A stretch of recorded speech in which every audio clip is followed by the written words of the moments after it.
Assalamualaikum warahmatullahi wabarakatuh. Perkenalkan, nama saya Nanda Nur Fadila dengan NIM 2422085 dari Prodi Manajemen Universitas Nusa Mandiri Margonda, semester 5 dengan kelas 245A10. Di kesempatan kali ini saya akan menjelaskan tentang cyberbullying untuk tugas mata kuliah Digital Citizenship. Cyberbullying adalah tindakan intimidasi, pelecehan, atau perilaku tidak menyenangkan yang dilakukan melalui teknologi digital seperti media sosial, aplikasi pesan, platform game, atau forum online. Pelaku biasanya menggunakan sarana ini untuk menyebarkan informasi yang merugikan, mengancam, atau mempermalukan individu lain. Atau cyberbullying adalah bentuk intimidasi yang dilakukan menggunakan perangkat teknologi digital. Fenomena ini berbeda dari bullying kontroversial karena jangkauannya lebih luas, dampaknya lebih sulit dikendalikan dan dilakukan di dunia maya yang seringkali memberikan anomalitas bagi pelaku. Unsur cyberbullying itu biasanya ada intensional atau kesengajaan, adalah pelaku dengan sengaja melakukan tindakan yang menyakiti korban. Ada pengulangan, biasanya tindakan dilakukan lebih dari satu kali atau terus menerus. Selanjutnya ada ketimpangan kekuatan.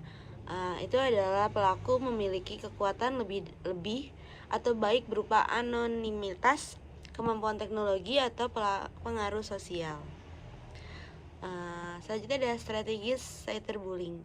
Secara global, studi menunjukkan sekitar 37% anak remaja di dunia pernah menjadi korban cyberbullying. 49% korban merasa tertekan dengan cemas akibat cyberbullying.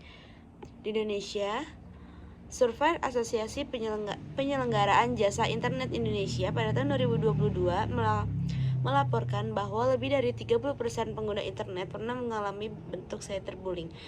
Anak-anak muda berusia 13-17 tahun merupakan kelompok yang paling rentan terkena cyberbullying. Selanjutnya ada platform yang rentan terjadi cyberbullying, yaitu biasanya satu, ada media sosial. Media sosial itu seperti Facebook, Instagram, Twitter, TikTok, aplikasi pesan-pesan, ada WhatsApp, Telegram, Line, ada forum online itu. Terusnya selanjutnya ada platform gaming, live chat dengan game online seperti PUBG, Free Fire. Selanjutnya jenis-jenis cyberbullying. Satu, itu ada penghinaan. Pelaku mengirim pesan kebencian, ancaman, atau hinaan terus-menerus. Selanjutnya ada impersonalis. Itu pelaku berpura-pura menjadi orang lain untuk merusak reputasi korban, seperti membuat akun palsu atas nama korban dan menggunakan konten yang memalukan. Selanjutnya ada pengucilan. Korban sengaja diabaikan dalam percakapan grup atau dikeluarkan dari grup online. Contohnya tidak mengundang seseorang ke grup belajar virtual dan membicarakan di belakangnya.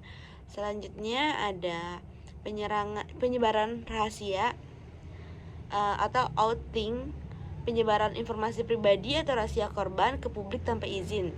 Contohnya membocorkan foto pribadi atau isi pesan korban kepada orang lain. Selanjutnya ada cyber stalking, itu mengawasi atau mengganggu aktivitas online seseorang secara obsesif dengan mengirim pesan ancaman. Selanjutnya ada flaming, yaitu melibatkan komentar penuh emosi, kasar, dan penyerangan pada diskusi online. Contohnya perdebatan di forum atau kolom komentar media sosial yang berujung hinaan pribadi. Selanjutnya happy stalking, itu mempermalukan seorang di dunia nyata, merekam lalu menyebarkan video tersebut. Contohnya video bullying di sekolah yang diunggah di TikTok. Selanjutnya itu ada dampak mendalam cyberbullying. Yaitu satu, pasti psikologis, trauma jangka panjang, rasa malu, ketakutan, bahkan keinginan untuk bunuh diri. Menurunkan percaya diri. Ada satunya lagi, ada sosial, itu isolasi diri akibat rasa malu atau takut, kesulitan dalam menjalani hubungan sosial baru. Selanjutnya ada akademis atau profesional, Biasanya korban sering tidak fokus belajar atau bekerja, menurunkan nilai atau performa bekerja. Saja ada fisik, dampak psikosomatik seperti sakit kepala, sulit tidur, atau gangguan makan.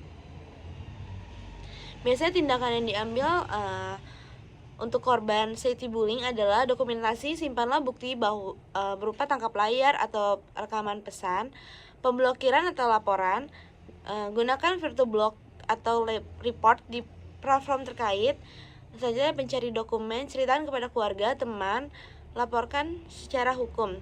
Gunakan pasal UU ITE jika ancaman serius terjadi. Untuk orang tua, pantau aktivitas online. Gunakan platform control untuk membicarakan terbuka dengan aktivitas internet. Bangun kepercayaan. Jadilah tempat aman bagi anak untuk menceritakan masalahnya. Untuk guru atau sekolah, satu itu bisa melalui edukasi siswa. Serangan seminar tentang bahaya cyberbullying. Sistem laporan di sekolah. Siapapun mekanisme bahwa siswa untuk melapor jika menjadi korban. Selanjutnya ada usaha untuk pemerintah dan masyarakat. Itu ada kampanye kesadaran, sosialisasi melalui media sosial dan media massa, hukuman yang tegas, memperkuat implementasi UU ITE. Undang-undang terkait itu ada di pasal 27 ayat 3 UU ITE, yaitu tentang pelanggaran pencemaran nama baik. Hukumannya maksimal tuh 4 tahun penjara atau denda 750 juta. Selanjutnya ada pasal 28 ayat 2 UU ITE, yaitu melarang penyebaran kebencian berbasis sara atau hukuman maksimal 6 tahun penjara dengan denda 1 miliar. Pencegahan cyberbullying strategi jangka panjang itu ada literasi digital, itu pendidikan tentang cara menggunakan internet dengan baik, ada norma sosial di dunia digital, dorong budaya think before you post, berpikir sebelum mengunggah, teknologi pendukung, gunakan aplikasi atau perangkat lunak yang memfiturkan konten berbahaya. Dengan menanggapi yang tepat, kolaborasi dengan individu, keluarga, sekolah, pemerintah, dampak buruk cyberbullying dapat diminimalkan. Dunia maya seharusnya menjadi ruang aman untuk semua orang, bukan untuk tempat intimidasi. Akan masalah cyberbullying, ada anonimitas online. Internet memberikan ruang bagi pengguna untuk sembunyi di balik identitas baru, membuat mereka merasa tidak leluasa melakukan tindakan negatif tanpa takut diketahui. Kedua, ada kurangnya edukasi digital. Banyak pengguna, terutama remaja, tidak memahami etika digital atau konsekuensi dari tindakan mereka di dunia nyata. Ketiga, pengaruh sosial. Tekanan kelompok atau ikut-ikutan seringkali memicu seorang untuk menjadi pelaku cyberbullying. Keempat, ada ketidakseimbangan emosional. Pelaku mungkin melampiaskan frustasi, rasa iri, kebencian pribadi kepada korban. Minimalnya regulasi ketat. Beberapa platform tidak memiliki mekanisme yang cukup efektif untuk mendeteksi dan menangani konten yang mengandung cyberbullying.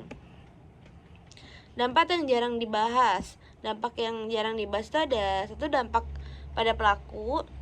Pelaku cyberbullying dapat mengalami konsekuensi jangka panjang seperti rasa bersalah, stigma sosial, atau bahkan tindakan hukum yang dapat merusak masa depan mereka. Kedua, ada korban sekunder. Orang-orang di sekitar korban seperti keluarga, teman seringkali ikut-ikutan terpengaruh secara emosional karena melihat dampak pada orang yang mereka cintai. Ketiga, ada efek sosial kultural, yaitu ada cyberbullying dapat menciptakan hubungan digital yang tidak sehat, merusak kepercayaan dan komunikasi online. Selanjutnya ada solusi inovasi untuk mengatasi cyberbullying, yaitu pendekatan teknologi AI untuk mendeteksi cyberbullying. Menggunakan algoritma berbasis kecerdasan buatan AI untuk mendeteksi atau menghapus komentar dan peran yang berisi kata-kata kasar secara otomatis. Contohnya, platform seperti Facebook dan Instagram telah menggunakan AI untuk memfilter konten negatif. Selanjutnya ada aplikasi pelindung digital, yaitu pengembangan aplikasi seperti Bark, Oxidor, dan NetNay yang dapat memantau aktivitas online dan memberikan notifikasi jika ada potensi cyberbullying. Selanjutnya, sistem verifikasi identitas mewajibkan pengguna menggunakan identitas asli di platform tertentu untuk mengurangi anonimitas. Berdasarkan psikologis, terapi pemulihan untuk korban, yaitu ada konseling dan terapi berbasis trauma untuk membantu korban mengatasi efek psikologis. Kedua, ada intervensi untuk pelaku, memberikan edukasi dan konseling untuk mengubah perilaku pelaku yang mengurangi kecenderungan untuk mengurangi tindakan mereka. Selanjutnya ada pelatihan ketahanan mental, membekali individu terutama anak muda dengan kemampuan yang mengelola tekanan sosial dan komentar negatif secara lebih sehat. Selanjutnya ada pendekatan komunikasi. Ada program anti-cyberbullying, yaitu mengadakan lokaknya seminar atau kampanye kesadaran yang melibatkan sekolah, universitas, atau komunikasi lokal. Maksudnya ada peer support group, itu mendirikan kelompok dukungan di sekolah dan komunikasi online di mana korban dapat berbagi pengalaman dan mendapatkan dukungan. Selanjutnya ada penghargaan untuk konten positif, memberikan penghargaan atau pengakuan kepada individu untuk komunikasi yang aktif, mempromosikan pesan positif di dunia maya. Selanjutnya ada langkah nyata yang bisa dilakukan di rumah. Satu, diskusi dengan keluarga tentang etika digital. Jadilah topik ini sebagai bagian dari percakapan rutin di rumah atau membangun kesadaran anak sejak dini. Kedua, aturan menggunakan internet. Tekankan batasan waktu menggunakan gadget atau pantaulah platform yang sering diakses anak. Ketiga, ada edukasi tentang jejak digital. Ajarkan anak bahwa apapun yang diunggah di internet dapat tetap ada selamanya, termasuk konten negatif. Cyberbullying Indonesia. Satu, kasus seorang influencer remaja pada tahun 2020. Seorang remaja Indonesia menjadi korban cyberbullying setelah komentarnya dianggap kontroversial